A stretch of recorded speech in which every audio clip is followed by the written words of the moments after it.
Shalom ibu-ibu yang terkasih di dalam Tuhan. Bersyukur hari ini kita kembali boleh datang kepada Tuhan. Kita boleh memuji nama Tuhan. Dan kita juga sekarang akan belajar kebenaran firman Tuhan. Satu tema akan kita renungkan hari ini adalah hidup benar yang kujalani. Mari kita akan berdoa terlebih dahulu ibu-ibu. Kita mohon hikmat daripada Tuhan. Kita mohon pimpinan daripada Tuhan supaya kita bisa mengerti apa sesungguhnya yang menjadi isi hati Tuhan untuk kita bisa lakukan di dalam kehidupan kita sehari-hari. Mari kita akan berdoa bersama-sama. Bapa di surga, kami bersyukur hari ini kami boleh datang memuji Tuhan. Kami boleh datang di hadapan Tuhan. Kami rindu untuk belajar firman Tuhan. Kami rindu dengar firman-Mu, dan terlebih lagi Tuhan, kami rindu menjadi anak-anak Tuhan yang sungguh-sungguh taat untuk melakukan firman-Mu. Tuhan Yesus, kami buka hati kami, pikiran kami. Kami siap diajar, dididik, dibentuk oleh Tuhan melalui hamba-Mu, melalui firman-Mu hari ini. Terima kasih Tuhan Yesus, berbicaralah kepada kami Tuhan. Kami siap mendengar firman-Mu dan kami siap melakukannya di dalam keseharian kami. Di dalam nama Tuhan kami Yesus Kristus, Allah kami yang hidup, kami boleh berdoa dan menaikkan syukur kami. Amin. Saudaraku yang terkasih di dalam Tuhan, di dalam iman Kristen, kekristenan kita, di dalam keseharian kita, sering kita mendengar atau membaca tentang orang fasik dan orang benar. Orang fasik dan orang benar. Ya, yang disebut dengan orang benar. Ya, kita kan bicara orang benar dulu. Apa sih yang dimaksud dengan orang benar? Menurut Alkitab, ya, orang benar adalah orang yang bergaul akrab dengan Tuhan, bergaul dekat dengan Tuhan melalui firman-Nya. Firman Tuhan katakan, hidupnya itu bertumbuh seperti pohon yang ditanam di tepi sungai. Mazmur 1 ayat 3. Itulah gambaran kehidupan orang benar, dekat dengan Tuhan, dekat dengan firman Tuhan. Sehingga saudara, ketika ada badai kehidupan, ketika ada goncangan di dalam kehidupannya, ada terik, panas, kesulitan datang melanda, saudara, orang ini yang dikatakan sebagai orang benar, takut akan Tuhan, dekat dengan Tuhan, taat firman Tuhan, saudara, dia akan tetap kokoh. Dia tidak akan menjadi mudah putus asa, goyah, dan kemudian hidupnya hancur. Ya saudara, firman Tuhan itu menjadi pegangan kehidupan orang ini. Orang benar, dia takut akan Tuhan, setia melakukan firman Tuhan, bertindak sesuai dengan firman Tuhan. Sedangkan orang fasik, apa sih yang disebut dengan orang fasik? Apa sih maksudnya dengan orang fasik? Ya saudara, orang fasik adalah orang berdosa. Orang yang belum kenal Tuhan Yesus, orang yang tidak mau mengakui dosanya. Dengan kata lain, orang ini disebut juga dengan orang yang tahu tentang Tuhan. Ya, Tuhan itu ada, dia tahu, tetapi dia enggan mematuhi firman Tuhan. Dia tahu Tuhan itu ada, tapi dia tidak mau tahu. Ya, dia tahu Tuhan itu ada. Tuhan itu memberikan perintah untuk dia lakukan, tetapi dia tidak mau melakukannya. Gak mau tahu lah. Ya saudara, orang fasik, dia tahu kebenaran tetapi dia mengabaikannya. Dia tahu, tapi dia tidak mau melakukannya. Hidupnya diisi dengan apa? Keinginan untuk menyenangkan dirinya sendiri. Dia gak peduli yang lainnya. Dia gak peduli Tuhan katakan tidak boleh, dia tetap akan melakukan. Firman Tuhan katakan tidak boleh, dia gak peduli. Saudara, dia mengejar keinginannya sendiri. Nah, saudara, meskipun dia orang yang dikatakan tidak taat firman Tuhan, melakukan semuanya serba seturut dengan keinginan sendiri, terkadang kita melihat apa? Wow, hidupnya sungguh-sungguh luar biasa. Hidupnya hebat. Saudara, tetapi sesungguhnya kondisi orang fasik ini tidak akan selamanya seperti itu. Dia seperti sebuah buluh, tiup angin, hilang. Awan ada sebentar, tertiup angin, hilang. Saudara kasih dalam Tuhan bicara tentang orang fasik. Sering kita mendengar atau menyaksikan berita-berita tentang orang yang berbuat jahat, berbuat korupsi, menipu. Tetapi saudara, dia hidup dengan serba kecukupan. Orang yang hidupnya tidak menaati etika moral dan norma-norma yang berlaku, atau bahkan kita pernah berbenturan dengan orang-orang seperti ini di dalam keseharian kita. Misalnya, orang itu menipu kita habis-habisan sampai harta kita habis. Atau dia memasukkan lamaran pekerjaan tetapi dengan cara cepat. Maksudnya apa? Nyogok, kasih duit supaya apa? Dia diterima masuk dalam pekerjaan yang diinginkannya itu. Tetapi saudara, kita melihat, loh, orang yang seperti ini, orang yang hidupnya tidak seturut firman Tuhan, orang yang tidak taat aturan, norma-norma dan lain sebagainya, tetapi kita melihat apa? Loh, hidupnya kok lebih baik dari kita. Saudara, ada juga di luar sana kita bisa melihat ada orang yang pura-pura bohong loh ya, pura-pura cacat, lalu dia meminta-minta di tepi jalan. Tapi saudara, ternyata ketika diselidiki, apa yang terjadi?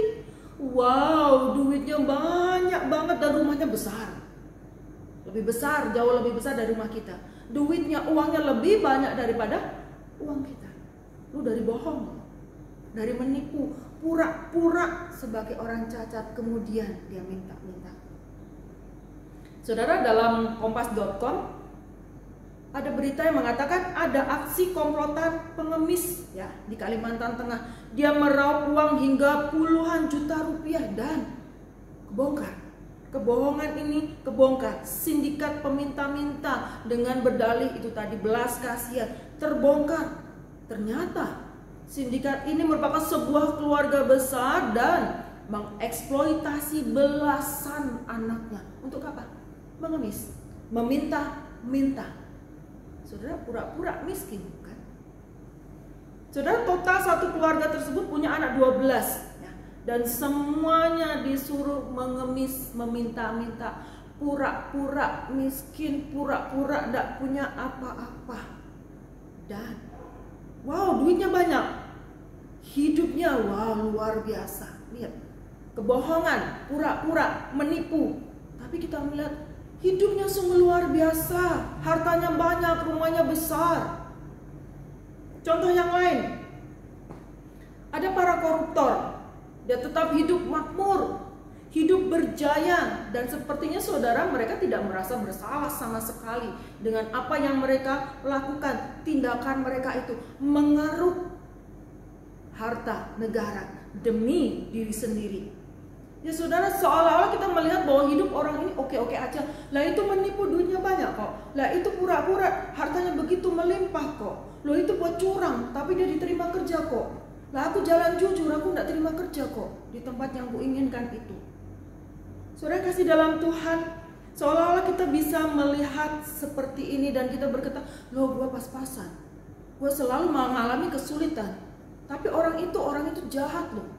Dia melakukan hal seperti itu. Ini bertentangan dengan firman Tuhan loh. Saudaraku yang kasih dalam Tuhan, kita tidak dapat memungkiri kenyataan yang seperti ini. Kita bisa melihatnya begitu banyak macam, ada contoh-contoh yang lain. Saudara, ada kalanya orang yang jahat hidupnya jauh dari Tuhan justru nampak luar biasa, baik, lancar, sedangkan kita yang berusaha taat dengan firman Tuhan, taat dengan aturan Tuhan, hidup benar di hadapan Tuhan, justru kita menjalani kehidupan yang sulit. Itu fakta kan? Saudara kasih dalam Tuhan, ini loh yang Tuhan inginkan untuk kita belajar, Tuhan inginkan untuk kita lakukan dalam keseharian kita.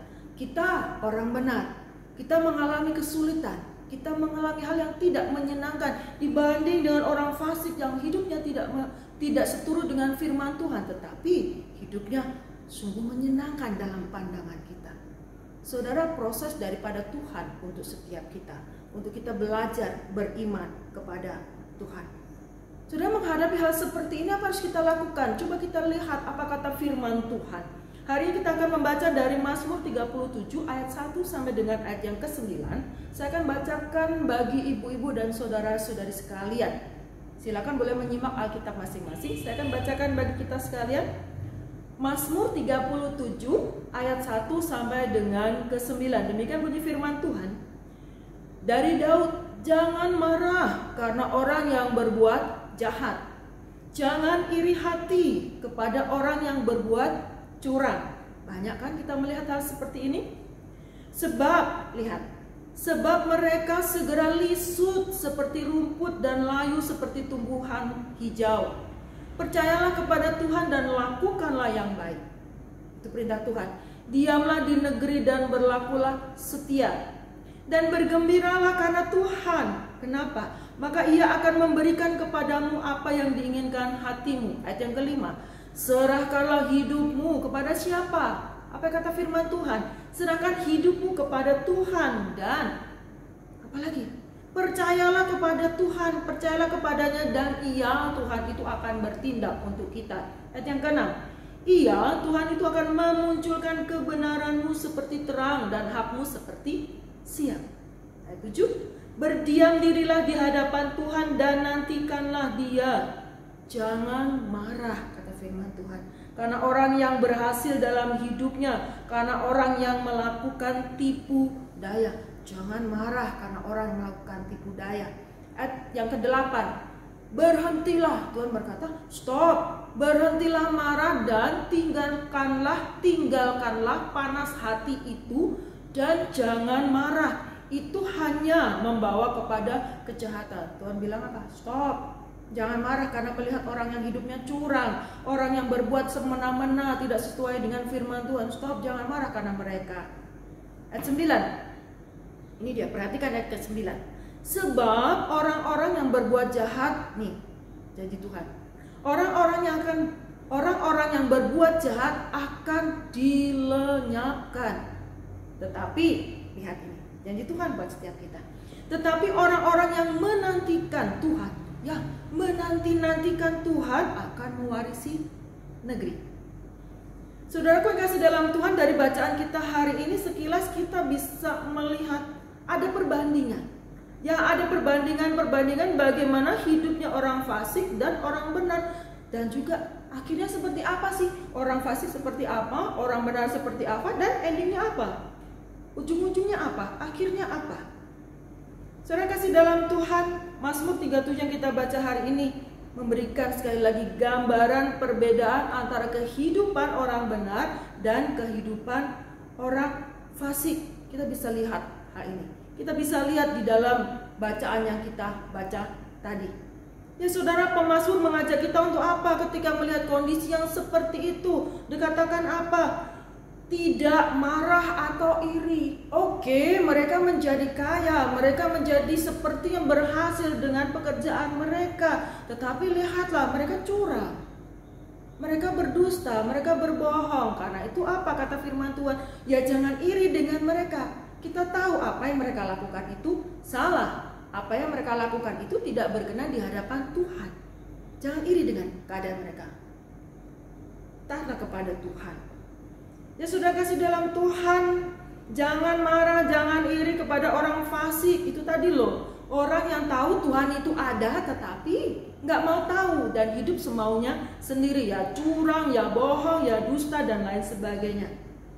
Meskipun kehidupan mereka kelihatannya berlimpah dengan harta, berlimpah dengan keberhasilan. Firman Tuhan katakan apa? Bagaimana sikap kita?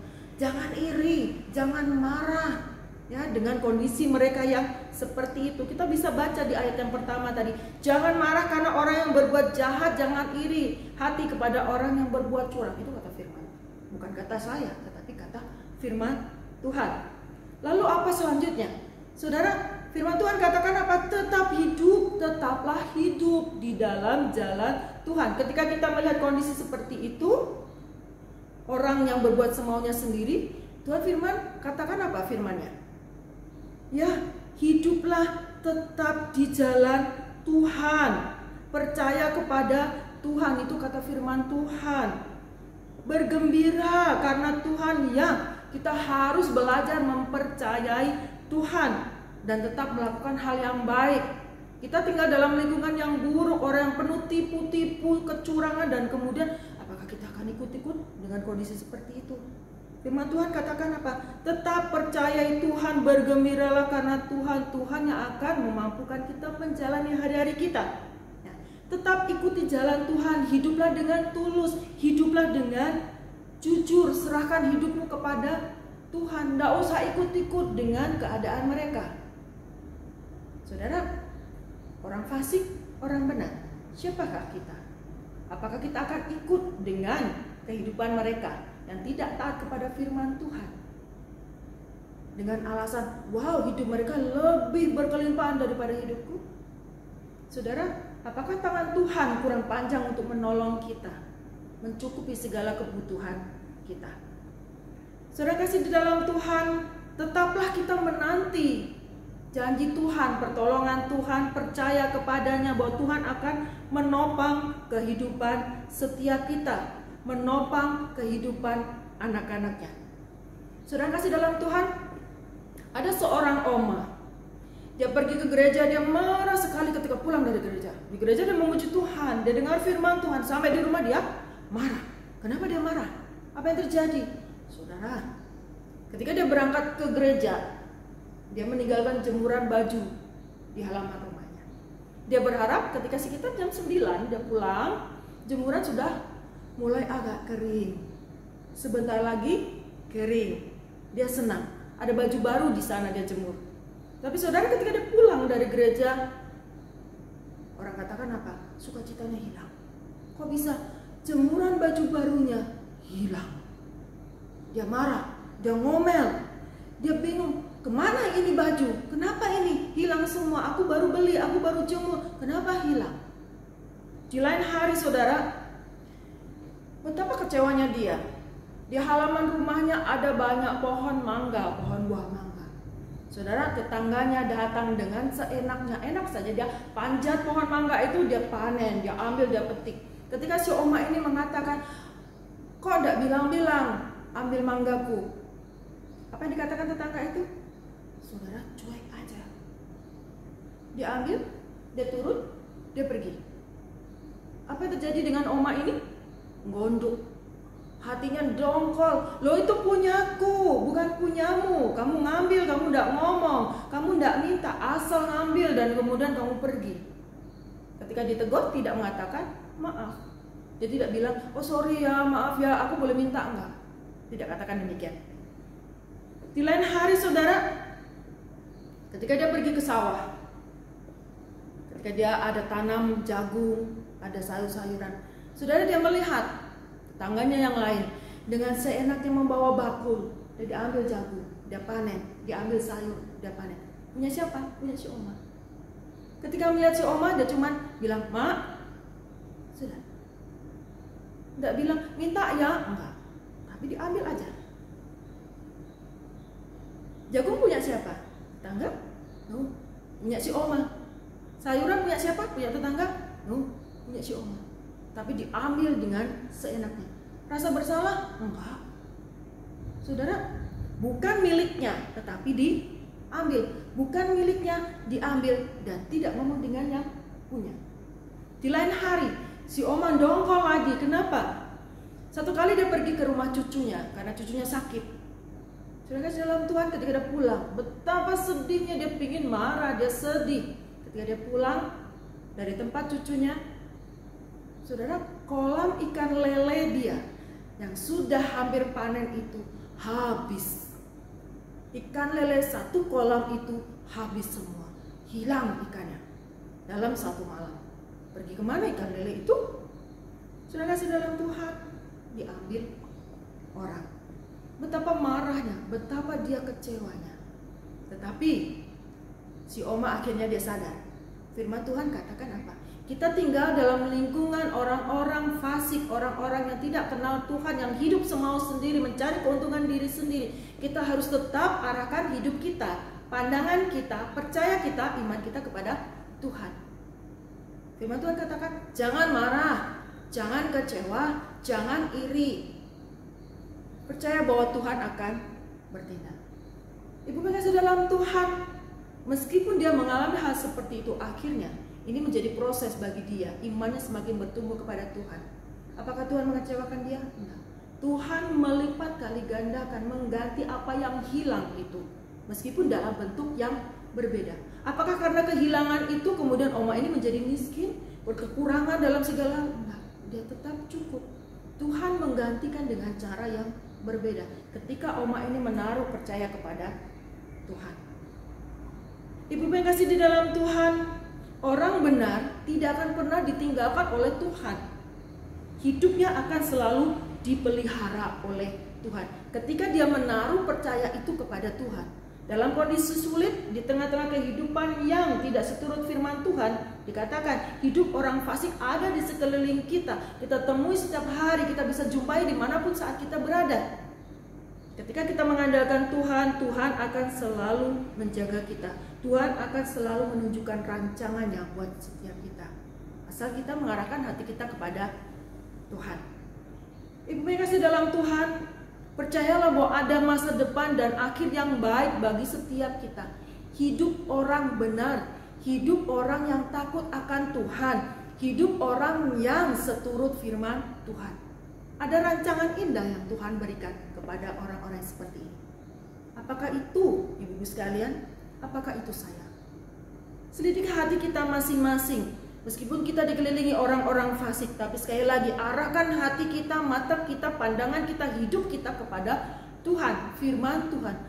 Pegang teguh firman Tuhan dan mohon Tuhan katakan dalam kehidupan kita, Tuhan, tolong aku supaya aku hidup seturut firman-Mu.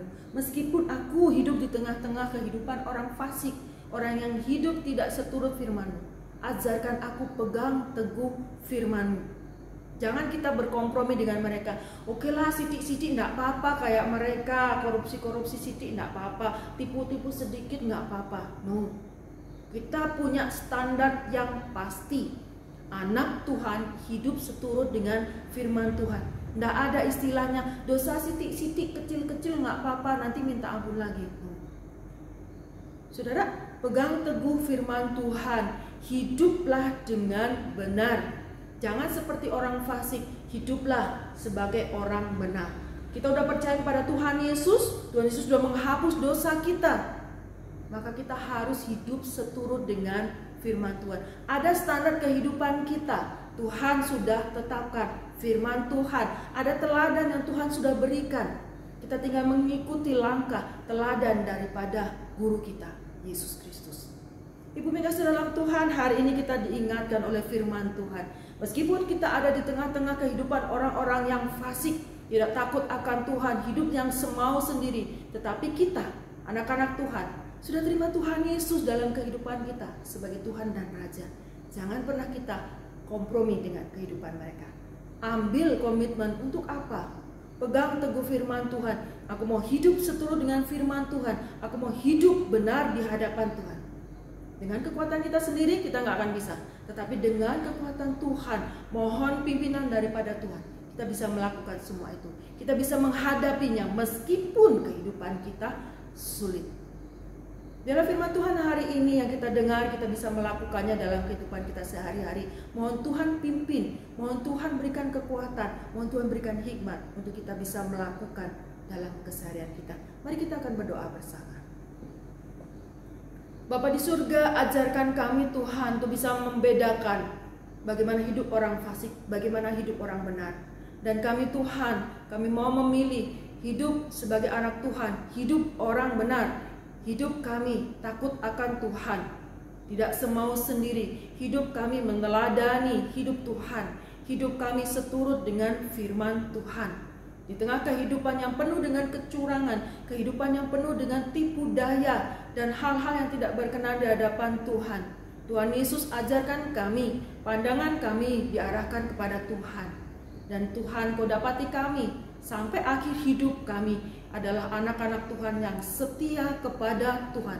Tuhan yang mampukan kami, bukan kuat gagah kami. Tuhan yang topang kami sehingga kami Kau dapati setia sampai akhir hidup kami. Terima kasih Tuhan Yesus, terima kasih untuk firman-Mu hari ini. Dan biarlah Tuhan Kau menolong kami untuk boleh melakukannya dalam keseharian kami. Di dalam nama Tuhan kami Yesus Kristus, Allah kami yang hidup, kami boleh berdoa, menaikkan syukur dan permohonan kami. Amin. Hidup kita adalah anugerah Tuhan. Oleh karena itu, kita tidak bisa hidup di luar kasih-Nya. Mari kita mempunyai komitmen bersama-sama kita terus mengikut Tuhan, karena hanya Dia alasan kita itu. Kita bersama-sama naikkan pujian, Engkau alasan untuk hidup.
entah itu pasangan kami, entah itu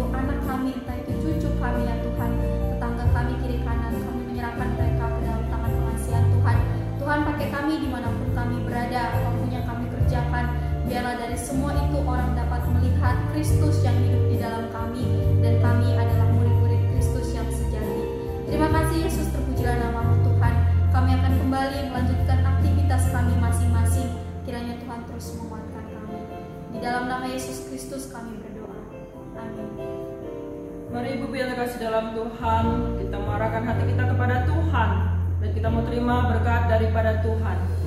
Kasih karunia, damai sejahtera, pemeliharaan yang sempurna, sukacita daripada Allah Bapa, Allah Putra, dan Allah Roh Kudus ada bersama-sama dengan kita semua, mulai dari sekarang sampai selama-lamanya. Amin. Bapa, terima kasih.